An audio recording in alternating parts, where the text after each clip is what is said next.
Tadi Coach Sintayong menyampaikan memang ada masih titik-titik lemah yang perlu diperbaiki, baik di sisi terutama di sisi fisik dan sedikit di sisi skill.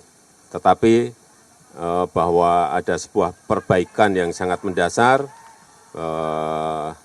di sisi skill sehingga persiapan mereka untuk masuk di sebuah kompetisi itu Coach Sin menyampaikan sangat siap.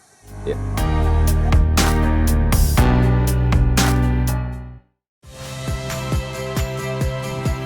Saya Cynthia Rompas. Saksikan program-program Kompas TV melalui siaran digital, pay TV, dan media streaming lainnya.